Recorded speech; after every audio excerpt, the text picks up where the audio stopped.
morning and welcome to Erndales. My name is Dale and this is my YouTube channel Erndales, where I share all the crazy things that I do, my crafts, my hobbies, my garden, my life, and there's a mishmash of everything. I do all kinds of different things. So if you are interested in one of those things or some of those things or all of those things, please join me. If you are new to my channel, I have a lot of content on here. I've been doing this for quite a few years. Even though I have less than 500 subscribers, I would like to kind of change that. So if you enjoy my content, I would ask if you could please subscribe and press the notifications bell. That way you will never miss an episode. And I would like to do a really good giveaway, but I want to get up to 1,000 subscribers. So if you can help me get there, I will reward you with a beautiful giveaway. Somebody will win something nice. So I have lots of things to show you today. I've been busy, even though I haven't been able to be very active. I had my surgery 6 weeks ago. All's good. Cancer's gone. I had my post-op visit 2 weeks ago, and the news was really good. I mean, in the oncologist's own words, she says, I don't often get to say this, but she says, I'm calling it a cure. So that's wonderful. And on that note, I want to thank everybody who sent me words of encouragement and private messages of prayers and really lovely stuff. I really do appreciate everything that and everyone who has reached out to me. It's been a journey. It's not been well, there's been moments where it's been pretty rough, but by and large it hasn't been too bad, except that when I went home, I didn't come home here, but I went to my brother's the day of my surgery. They discharged me like that evening. And as soon as I got up on my feet, I noticed that there was something quite wrong with my leg.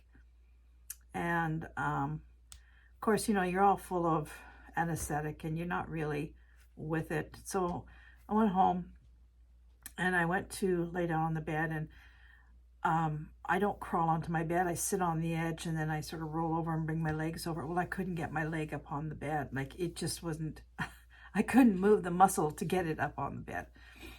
So, and I couldn't get out of the bed by myself either. So it took me a few days to kind of get clear in my head. And then I realized that I was having some difficulties. So I didn't do anything about it. I just kind of, you know, used some of my nursing knowledge to get myself to where I had to go.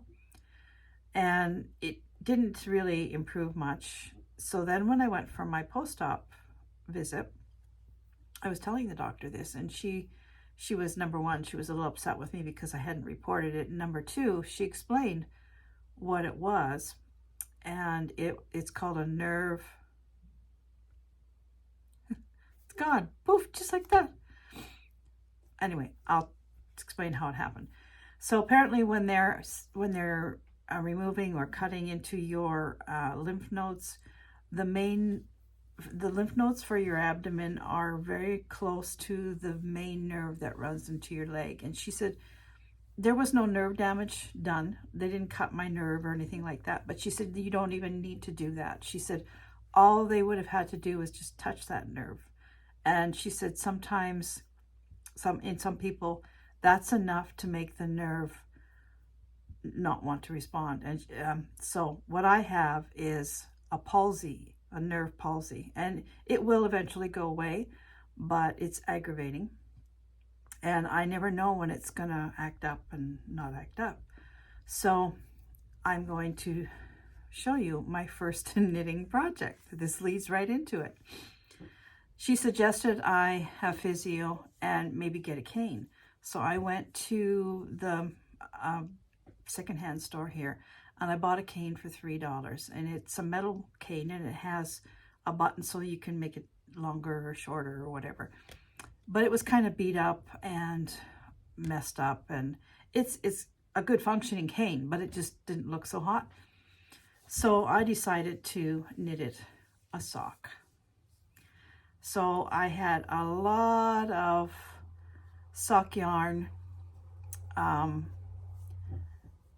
left over, so I cast on 21 stitches on 3 DPNs, and I just kept knitting and knitting and knitting and knitting and knitting and knitting and knitting and knitting, and I made it a sock, and I covered up all the bad spots.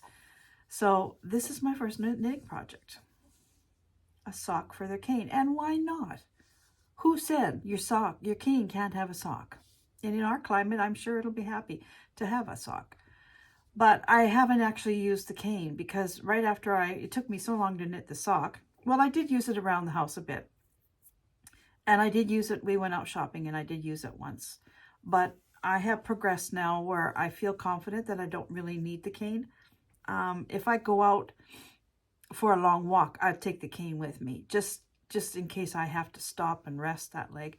But it is improving. I am able to move my leg a bit. It wanted to fall out, and now I can sort of bring it back. For a while, I would have to use my other leg. I sort of hooked my foot around my ankle and pulled it back. It's kind of a weird thing. Anyway, so my first knitting project to show you is my beautiful cane. So I probably started some new stupid fad. There's many people ask me for the pattern, and I don't have a pattern. I just told you what I just did. 21 stitches on 3 DPNs and just go for it. So that was my first knitting project. And to be honest, for the first 4 weeks of my recuperation, that's just about all I did was knit. I couldn't come up here to my studio. I couldn't climb the stairs. It's a very steep staircase, and I couldn't get up here. So knitting was it. So I've been knitting socks, and I made the surgeon that did my surgery. He collects socks, and he wears all kinds of crazy jazzy socks. And I've known him for quite a long time. We work together. So I told him when I was having my surgery that I was going to knit him a pair of socks. So I did, and I will put a picture up here of his socks, as well as I knit a pair for my little great nephew whose birthday is coming up. And I put the two one on top of the other. So the picture will come after this little spiel here of those two socks. And then I've been knitting, this is my favorite sock pattern. I think I've showed it to you before. And this one is actually the very first knitted sock I ever made, was this pattern. And if you can see, it has a lot of texture to it. It's a lot of special, not actually special stitches, but it's got some seed stitch. It has some different, it's kind of hard to see with this patterned yarn, but you can see here there's some fancy stitches in here. And it's called the Cynthia's Smorgasbord Socks. Pattern is by Cynthia Wise, and I have the pattern in a book I purchased a long time ago called The Green Spinnery Knitting Book. And I love this pattern. I love her heel. It's just a plain heel. Even the heel flap is so easy. The toe, there's no Kitchener stitch. Love that. I mean, I do the other ones too, but this is just so nice. It's such a nice round toe. So I finished one, and I've cast on the second. Now this pattern is for a larger yarn. There's only 44 stitches in this, and you use, I think it's a 3.75 DPN, so it's a larger, less stitches, larger needles, and thicker yarn. I think this is almost, it's a 3. So that's almost a DPN, I don't know if that would be sport or, I'm not sure. But it is quite a bit thicker than regular sock yarn. So yeah, so that was, I've got one finished, one on the go. And then On another set of needles, I have another pair of socks. These are just plain vanilla socks. This yarn is just, you know, the finest yarn you can get on 2.25 needles. And yeah, I'm starting my Christmas socks knitting. Not for me, for gifts. So those are the 2 socks plus the 2 that I've already sent away. I sent the, well, actually I took the ones for the surgeon. I took those with me when I went for my appointment. And the ones from my little great nephew I had to mail. And my little great nephew is having a baby brother pretty soon. And so I'm working on a little sweater for him. And this is a 12-month size. I didn't want to do a baby thing because I know they've got a lot of baby clothes. So this is for 12 months, 12 to 18 month size. So I'm using this artist palette yarn. It's not wool, it's acrylic. And that's the back. And now I've started working on the front. It's a very kind of mindless knitting, just, you know, just knit and pearls, all it is. So I'm working on that a little bit. I have lots of time to do that because that's actually going to be a Christmas present. It's not going to be for the baby. I've been working on that. Well, now I'll tell you about that because I had surgery in June, the first surgery in June, and then I had 3 weeks later, I had the big surgery. And so pretty much from the end of April, middle of May, because I was out in the garden, putting my garden in then, this whole studio of mine was just, I would come up here and throw things down on my work surfaces, and it was just terrible. And I had started this, I think, in May. I bought a charm pack and I cut it out, and I actually had even made the squares, but I hadn't squared them off and put them together or whatever. So 2 days ago, I came up here. Finally, I was able to come. For 1 week, I've been actually able to walk up and down the stairs very well without the cane. And I came up here and I lost it because it was so bad. I had no idea what was started, what kind of project I had going, and I couldn't find anything. So I thought, okay, this is it. I'm not going to do anything except I'm going to spend my time cleaning this studio, rearranging things, getting myself kind of back to where I was in May or April, or even before that, before gardening season started. And I found a stack of squares with that in mind. So first thing I did, once I had everything all cleaned up, is I put that together. So that is for the new baby. And I have to go, I'm going on Tuesday I haven't got any backing for it or anything like that. And I'm not quite sure, you can see it, I'm not quite sure. I know I'm going to tie it, but I don't think I'm going to do a border on it. I'm not sure. I might do a border, I might not, I haven't figured out. I'm not going to do a binding. I'm just going to back it and tie it because it's busy enough. And then I had some material left over, big enough for little, you know, I mean, it was pretty much scraps, but I decided to do a patchwork rabbit to go with that. So I have started the rabbit. I have, I mean, he's still in pieces. Here's half of a head and an ear. So it's going to be very patchworky. You know, you can see the other ear. And here's part of a body, the side. And then the feet, I've just, you know, I've got them all pinned here so you can't see, but it's just all patches. So I think it's going to be kind of cute. Here's the arms, but without me turning it inside out, you can tell that it's all different fabrics. All those fabrics are in the patchwork rabbit. So yeah, that's going to be something that, and I haven't actually, I used to make a lot of soft toys. When my son was younger, I was making this stuff for everybody who had a kid. I would make, especially bears.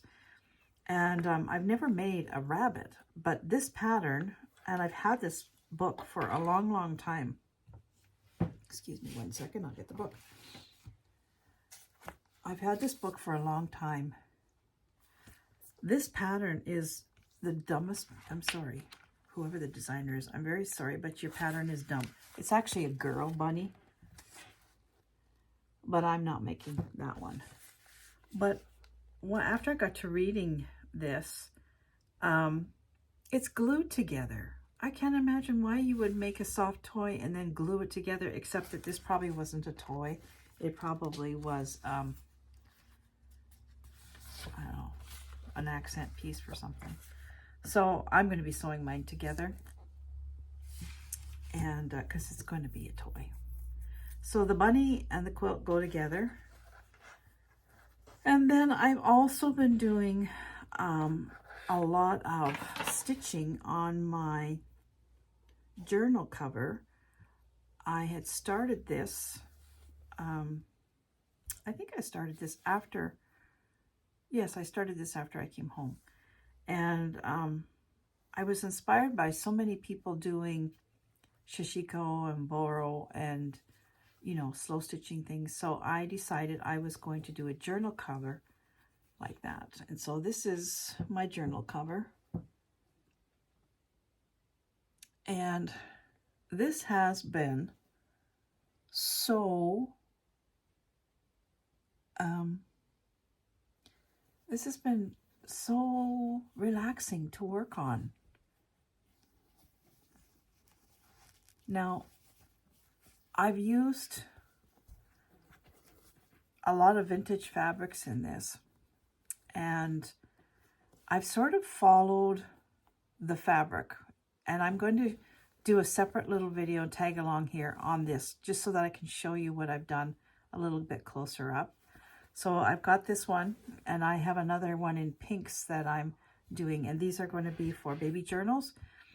And I thought, be a nice cover. I might add something to this, maybe a few buttons or something like that. But yeah, that's another one of the projects that I've been working on. And this has been really fun. I enjoy embroidery and cross stitch anyway, so this has been something that is along that line, but a little different because you can just do what you want to do, however you want to do it. So this has been really nice to do. And what else have I been doing? So I'm going to take you around and show you how clean everything is. And then I will do a separate little video to tag on here about this little piece that I just showed you. And later today, I'm going outside. I have a hideous mess. I have done nothing in my yard, in my gardens, for months. Pretty much since I put them in. And the weeds have taken over, and I'm so appalled, but I have not been able to do anything out there. I actually tried last week. I went out and I thought, oh, I'll just use the pitchfork and dig up some weeds. It didn't work out so well.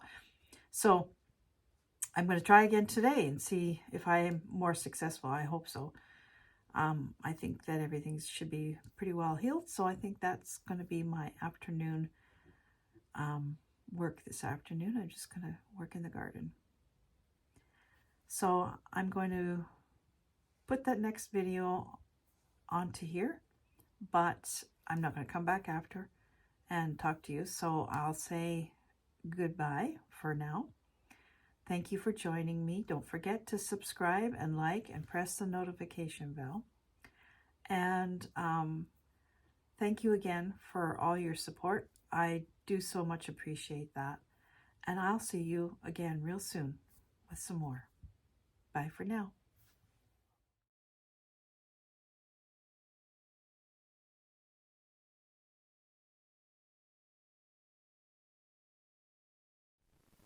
Look at this nice clean studio. I wonder how long it'll stay this way. If you're a crafter like me, you'll know why I'm saying that. I'll try and keep it nice and clean. Okay, this is what I wanted to show you. So you can see it better this way.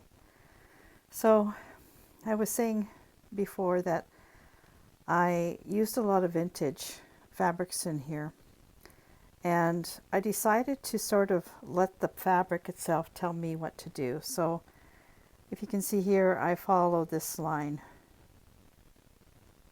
and in here there was dots here, so I just followed the dots, and look at the pretty pattern it made. This one here, I just followed the checkers. There was white dots like this one all the way through there, so I just, you know, I let the fabric itself tell me what to do. So this one is repeated over here. I'll probably do the same thing. And this one is repeated over here, so I'll probably do the same thing.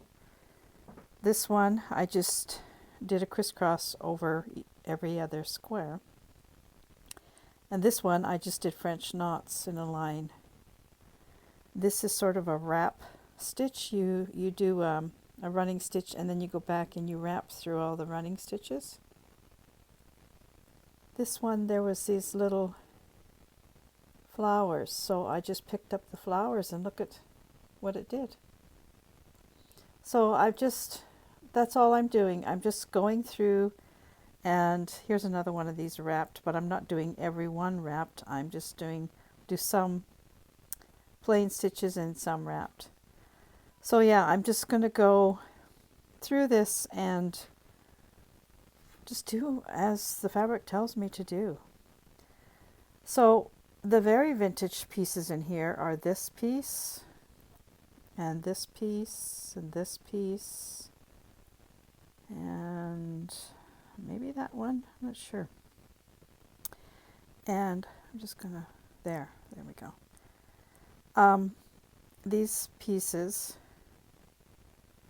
are from a quilt that I have that was started by my great-grandmother. I'm sure it was from the 40s, and the quilt is not, there's some of it is pieced together into squares, and some of it is just fabric already cut out, but nothing done with it.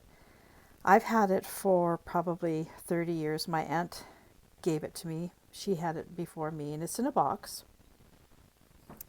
And, oh, as a matter of fact, here's the box right here.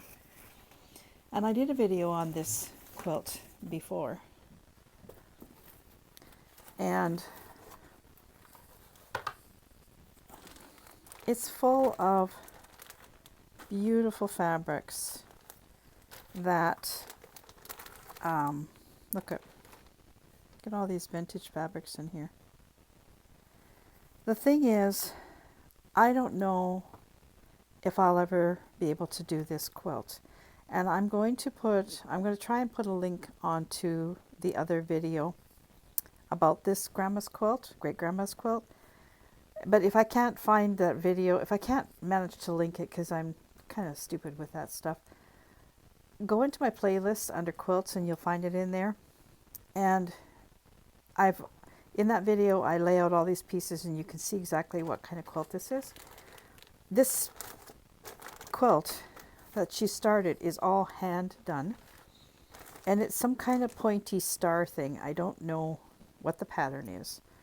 My great-grandmother was a fantastic quilter. She did all kinds of beautiful quilts. But I am not a quilter, really. I've only done one real quilt in my life. The rest have been baby blankets and little wall hangings, and do a lot of applique, but I don't do a lot of pieced quilts.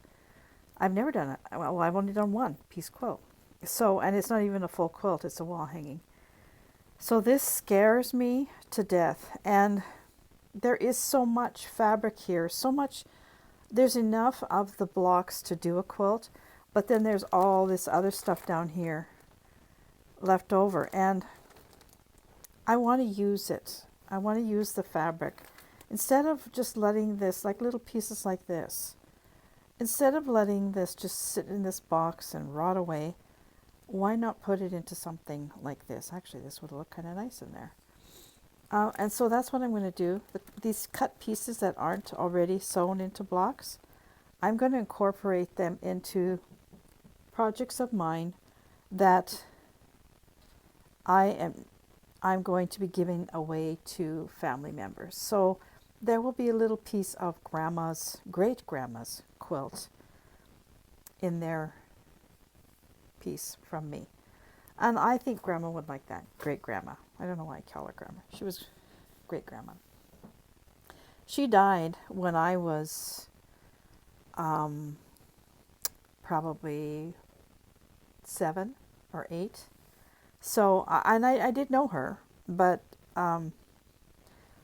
it's not like I have a long history with her or anything, but I do treasure this quilt so much, and I treasure, the older I get, the more I treasure the fabric that's in this quilt, because I know what a treasure. It's beautiful fabric. It's still got a lot of weight to it.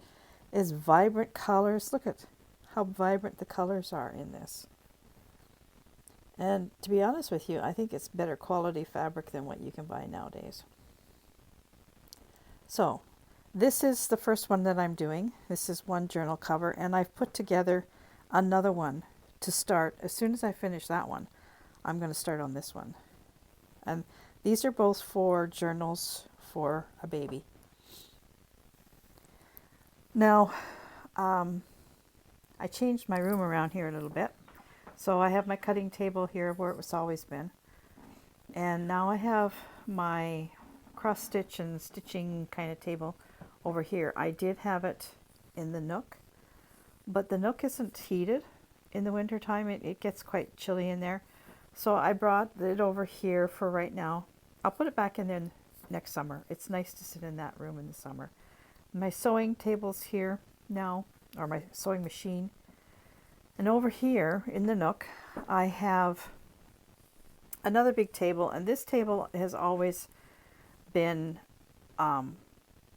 set up somewhere in my studio, and it's my projects on hold or projects I'm thinking about starting, and I did a little bit or whatever. So this pile right here, this is all, I've already done all the stuff for the 2 journals. I just need the covers everything's ready to go. As soon as I get those covers done and I make the cover, then I can put these all together and they're finished. So that's sort of why I'm concentrating on them right now, because I want to get these journals done. And here's my knitting bag. Haven't really done anything on it. I think I added a flower and I did this and I started this. This is that same stitch.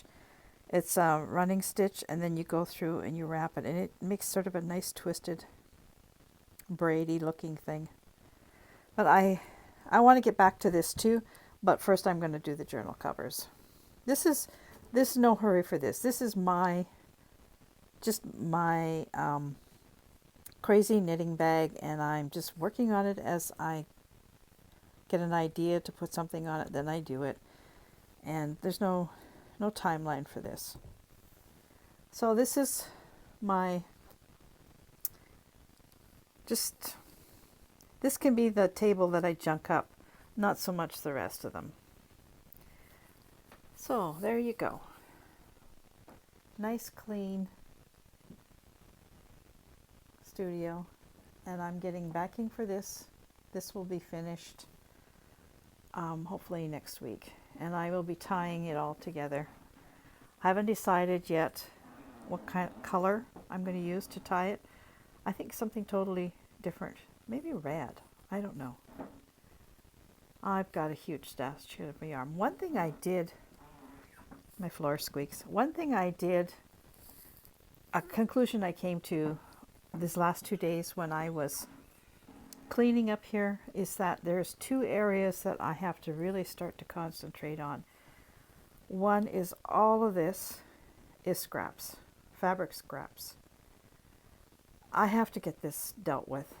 either go through them and chuck all the little tiny pieces in the garbage, or give them to somebody, or get making some scrappy quilts. And I think it'll be the scrappy quilts, because this is so much.